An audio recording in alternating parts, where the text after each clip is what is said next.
Warahmatullahi wabarakatuh. Perkenalkan, saya Nur Iskandar dari CGP Angkatan 10 Kabupaten Donggala. Pada kesempatan hari ini saya akan melakukan kegiatan pra observasi, yang mana nantinya saya akan mengajukan beberapa pertanyaan. Baik, pada kesempatan hari ini perkenalkan sejawat saya. Ya, terima kasih Bu. Perkenalkan, nama saya Siti Aisyah, guru mata pelajaran bahasa Indonesia di SMA 1 Solo. Oke, baik, terima kasih Bu. Jadi Ibu ada kesempatan waktunya sebentar ini. Iya Bu. Oke, baik. Ibu, sebelum kita melakukan observasi ada beberapa pertanyaan yang akan saya ajukan pasca pra observasinya kita ini nanti. Pertanyaan saya, apa tujuan pembelajaran yang akan Ibu capai nantinya saat melakukan pembelajaran di kelas? Ya Ibu, tujuan pembelajaran yang akan saya lakukan di kelas adalah saya mengharapkan peserta didik saya mampu mengetahui pengertian, ciri-ciri, kaidah, struktur, kemudian jenis-jenis dari teks prosedur gitu. Kemudian saya membagi kelompok untuk mereka mencari sendiri pengertian dan ciri-ciri dari teks prosedur itu. Oke. Jadi pada kegiatan nanti Ibu ini peserta didik mampu menentukan dan mengartikan sendiri ya, Iya, tentang ciri-ciri, kemudian langkah-langkah yang harus diperhatikan dalam teks prosedur. Iya Ibu. Oke, baik Bu. Jadi pertanyaan saya yang kedua, media pembelajaran apa yang akan Ibu gunakan nanti di saat Ibu melakukan pembelajaran? Ya Ibu, media yang akan saya gunakan dalam proses pembelajaran nantinya adalah PPT atau PowerPoint dengan video Bu, audio visual. Iya, kalau umpama ada tidak plan B-nya Bu? Umpama saat Ibu melakukan kegiatan tiba-tiba mati lampu, apa ada strategi lain yang akan Ibu, apa media-media lain yang akan Ibu gunakan? Iya Ibu, ada. Saya akan menggunakan karton seperti media lain dengan cara mengarahkan mereka untuk menuliskan.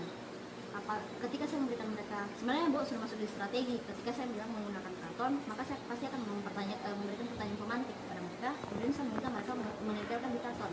Saya akan memberikan stok yang kartu kecil itu. Oh iya.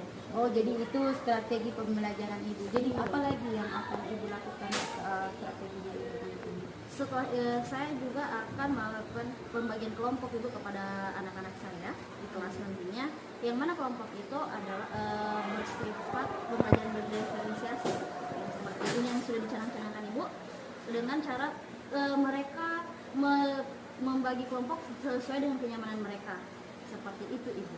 Oke, baik.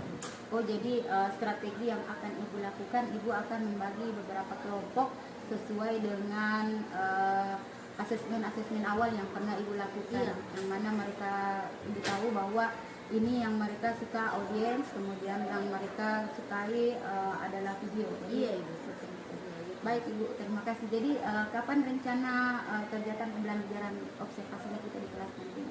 Oke Bu, baik, rencana pembelajaran saya Ibu nantinya pada hari Kamis Ibu pukul 12.15. Pukul 12.15. Iya Ibu. Baik Ibu, jadi insya Allah kita ketemu lagi kembali di kegiatan observasinya Ibu di hari Kamis jam 12.15. Iya Ibu. Yang mana setelah kita melakukan observasi kita akan berbincang-bincang lagi Bu, Iya, Ibu. pasca observasi. Iya, saya sangat mengharapkan seperti itu. Baik Bu, terima kasih. Jadi insya Allah kita ketemu lagi kembali. Terima kasih. Terima kasih Bu. Ya, mari Bu. Salam.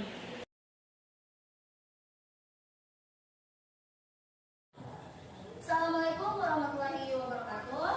Waalaikumsalam warahmatullahi wabarakatuh. Selamat pagi. Pagi.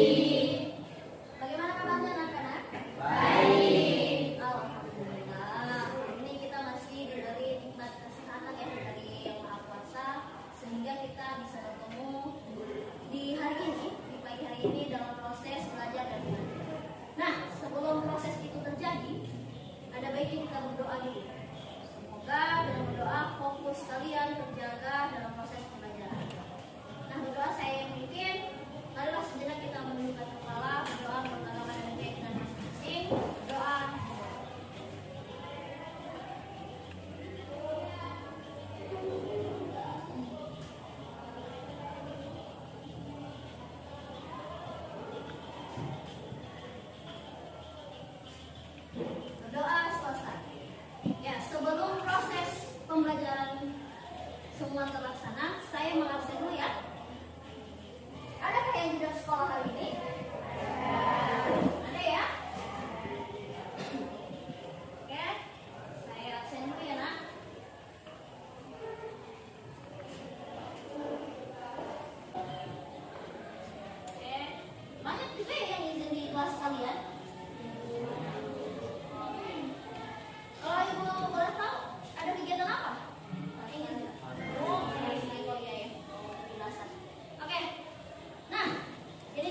pertemuan pertama setelah libur semester kemarin. Sebelum saya memulai materi, saya ingin bertanya dulu kepada kalian. Boleh Ibu bertanya? Boleh. Oke. Ibu bertanya dulu, siapa di sini yang suka makan mie instan? Banyak ya? Nah, kemudian Ibu bertanya lagi, pertanyaan kedua dari Ibu. Dari makan mie, bagaimana proses pembuatannya? Ada yang bisa jawab? Oke, silahkan Jaswita. Prosesnya terlebih dahulu memanaskan air, membuka pemikusnya, lalu setelah air mendidih, dimasukkan ke dalam air mendidih untuk bumbunya dipisahkan setelah mendidih dan minyak masak dicampur dengan minyak. Iya, baik sekali jawaban dan Jaswita, tahapannya sangat lengkap. Tepuk tangan dulu yang meriah untuk Jaswita. Nah, dari pemaparan tadi dan Jaswita, itu berkaitan dengan materi kita pada hari ini. Ya, ada yang bisa menebak kira-kira apa materi kita? Ini saya mau mengenalkan tangannya. Misalkan yang ini.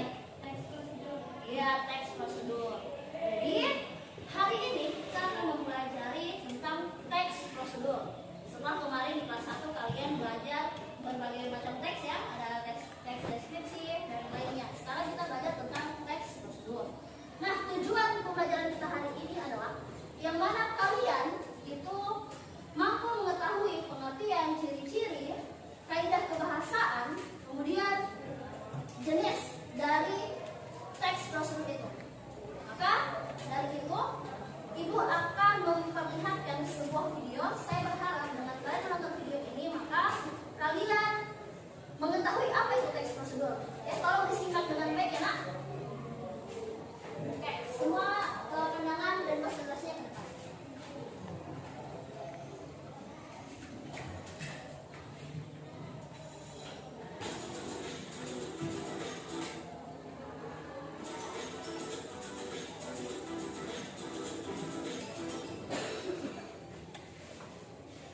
Kamu pernah bingung nggak saat menggunakan, membuat, atau melakukan sesuatu? Kegiatan menggunakan, membuat, atau melakukan sesuatu akan menjadi mudah dengan adanya prosedur yang jelas sebagai panduan. Nah, hal itu akan kita bahas dalam video ini, mengenal teks prosedur. Ada 4 hal yang akan kita bahas: pengertian, tujuan, jenis, dan struktur teks prosedur. Kita bahas dulu pengertiannya.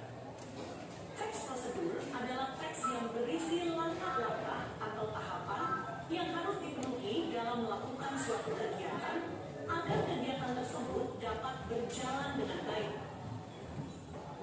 Oke, sekarang kakak kasih kuis ya, supaya bisa mengukur pemahamanmu. Manakah pernyataan yang tepat tentang teks prosedur? A atau B?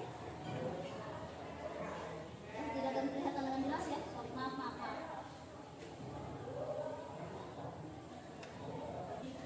Jawabannya A. Ingat, di dalam sebuah teks prosedur harus ada tahapan-tahapan atau sesuatu yang dilakukan secara berurutan. Jadi, yang berurutan adalah tahapannya, bukan teksnya yang disusun berurutan. Ingat ya. Pengertian teks prosedur udah kita bahas. Sekarang kita lanjut bahas tujuan teksnya. Jadi, buat apa sih teks prosedur itu? Nah, teks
prosedur yang sederhana. Urutannya nggak bisa dibolak-balik ya. Karena sederhana, material atau alat dan bahannya nggak banyak.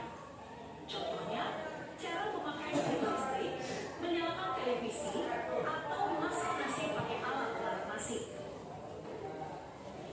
Jenis yang kedua, teks prosedur protokol. Teks prosedur protokol adalah teks yang berisi tahapan atau langkah kerja yang fleksibel. Artinya, langkahnya nggak harus ditempuh secara urut. Bisa kita sesuaikan urutannya. Meski kita ubah urutan langkahnya, tujuannya tetap bisa dicapai. Misalnya nih, kita memasak mie instan. Kita bebas dong menentuin apakah bumbunya mau dimasukin waktu mie dimasak atau kita taruh dulu bumbunya ke mangkok. Kalau kamu, pilih yang mana? Oke, kita udah bahas teks prosedur sederhana dan protokol. Tapi masih ada satu jenis lagi ya, teks prosedur kompleks. Teks ini sebenarnya mirip dengan teks prosedur sederhana. Teks prosedur kompleks merupakan teks yang berisi langkah atau tahapan yang kompleks. Artinya, langkahnya harus ditempuh secara urut dan nggak bisa dibolak-balik urutannya. Kalau kita nggak ikutin langkahnya secara urut, ya bisa gagal. Terus, bedanya apa dong sama yang sederhana? Sederhana kan langkahnya nggak banyak. Kalau kompleks, ini. Di langkah pertama ada sub langkahnya lagi yang harus dilakukan sebelum lanjut ke tahap berikutnya. Di sinilah rumitnya. Langkah-langkahnya lebih detail supaya tujuan bikin nasi goreng enak bisa berhasil. Oh iya, kakak punya contoh teks prosedur yang lebih detail lagi nih. Ini penting supaya kamu tahu langkah-langkah dalam teks prosedur sederhana, protokol maupun kompleks. Jadi, kamu juga akan makin jelas membedain 3 jenis teks prosedur ini. Gimana? Mau lihat yang mana dulu? Maaf ya, kamu harus pakai dulu aplikasinya. Coba kakak tes. Kamu masih ingat nggak apa sih bedanya teks prosedur kompleks dengan sederhana? A, B, atau C?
sekelompok dengan ini, ya.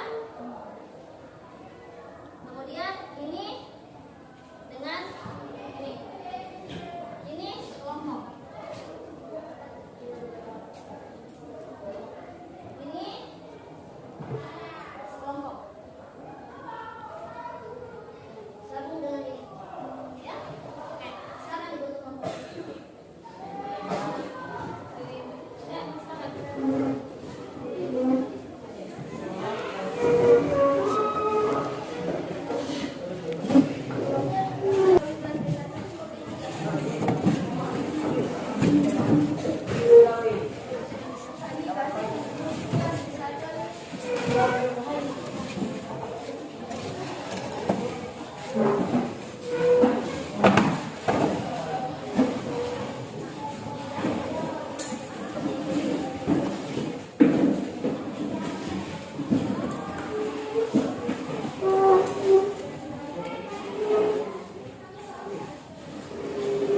Oke, Ibu akan memperlihatkan sebuah video yang mana video ini memperlihatkan sebuah olahan. Nah, dari video ini saya minta kepada kalian untuk dibuatkan sebuah teks prosedur, ya. Karena dari pengertian karena beranjak dari pengertian tadi, kemudian tujuannya, kemudian strukturnya, saya berharap kalian bisa membuat sebuah teks prosedur yang baik, ya. Sini.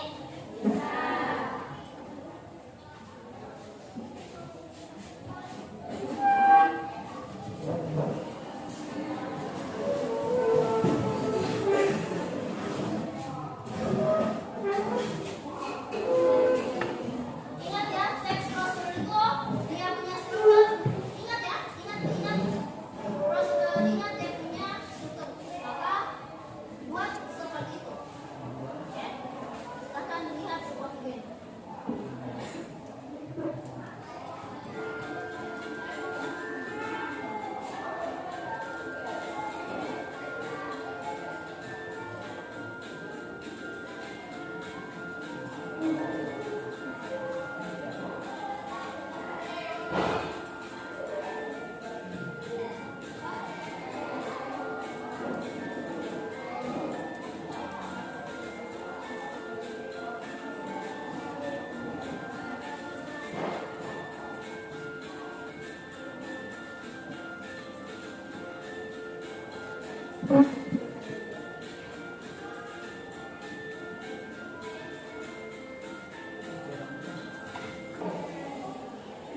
Oke, sudah semua ya? Sudah? Oke. Ya. Baiklah, dari hasil diskusi kalian Ibu minta dipresentasikan. Siapa yang bagaimana mau mempresentasikan? Oke, silahkan. Ada kelompoknya ini. Untuk mempresentasikan. Ya, dilepas saja, silahkan. Oke, yang lain dengar ya. Presentasi dari temannya. Assalamualaikum warahmatullahi wabarakatuh.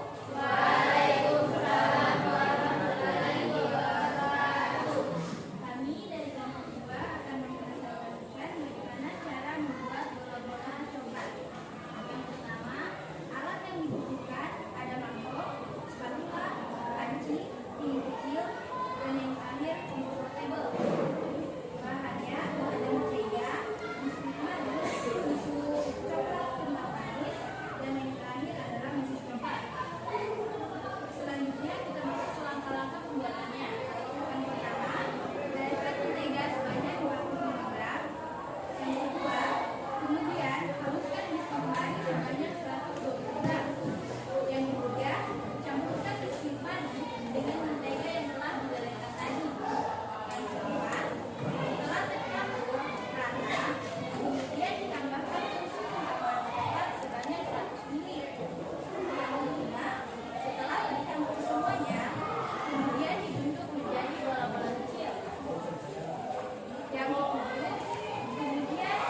saya CGP Angkatan 10 atas nama Nuris Iskandar. Pada kegiatan hari ini kami akan melakukan kegiatan pasca observasi, yang mana pada hari ini saya telah dibersamai oleh Ibu Fadila Samsam sebagai pembimbing saya dan PGP saya, dan saya dibersamai juga dengan guru SMA Negeri 1 Sojol yaitu Ibu Siti Aisyah. Terima kasih Bu atas kesempatannya hari ini.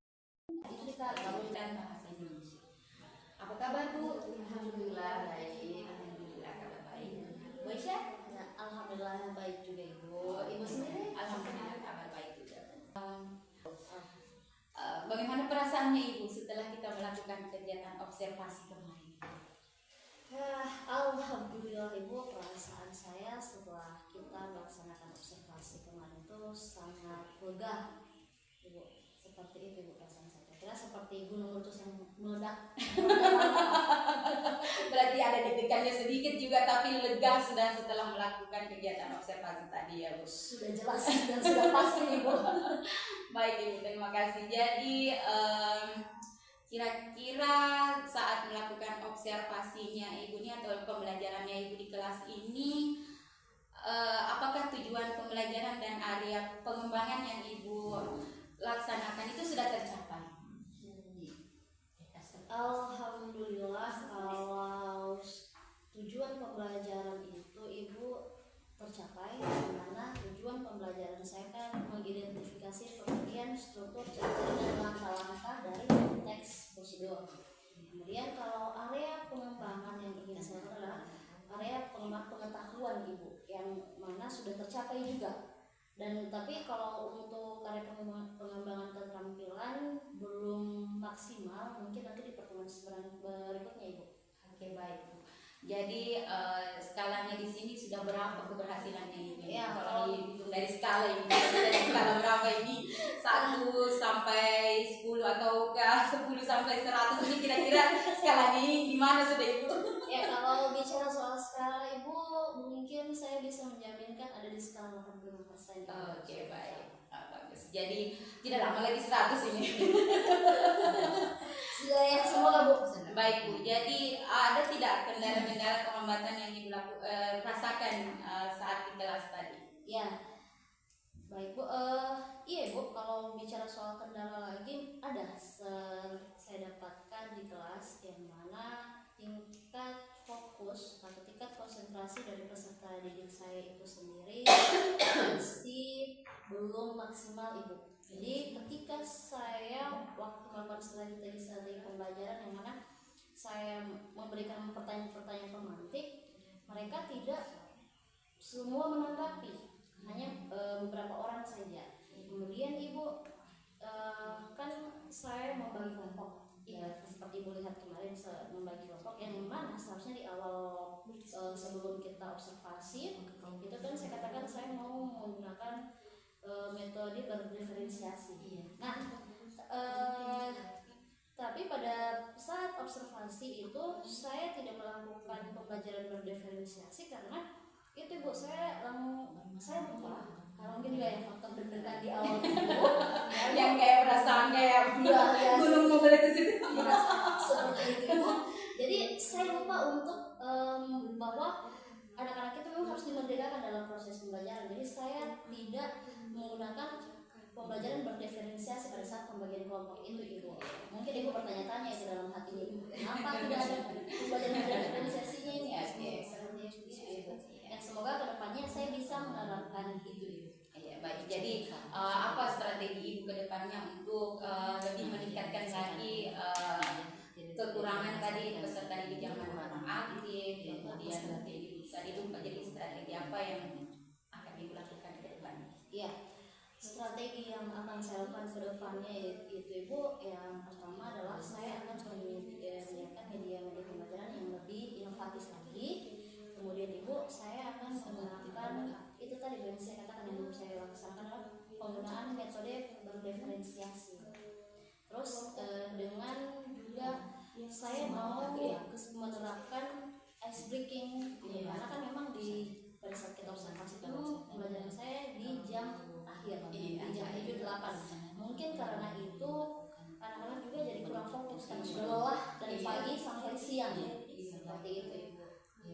sekali Bu strateginya Ibu yang akan dilaksanakan. Jadi dengan mengadakan tadi ice breaking, kemudian menggunakan media pembelajaran yang menarik dan menggunakan metode pembelajaran berdiferensiasi, insya Allah pembelajaran Ibu nanti di kelas akan lebih menarik lagi tentunya. Amin, semoga Ibu Masih ada yang mau disampaikan Bu? yang ingin saya sampaikan mungkin sudah cukup Bu. Iya, jadi terima kasih Bu kesempatannya pada hari ini. Jadi strateginya Ibu akan dilaksanakan kapan ini kira-kira? Ya, strategi yang akan saya laksanakan itu kemungkinan di pertemuan berikutnya Ibu. Iya baik, jadi lebih menarik nanti tentunya ya. Iya, saya juga berharap Ibu bisa melihat lagi nanti bagaimana saya melaksanakan pembelajaran berikutnya. Oke, insya Allah. Jadi kita akan bertemu kembali di observasi tentunya. Iya. Terima kasih Bu. Waktunya. Assalamualaikum warahmatullahi wabarakatuh. Salam Ibu. Baik Bu, terima kasih juga atas kesempatannya Ibu yang mana bersama kami pada hari ini. Baik, cukup sekian pasca observasi saya pada hari ini. Saya akhiri. Assalamualaikum warahmatullahi wabarakatuh. Wah.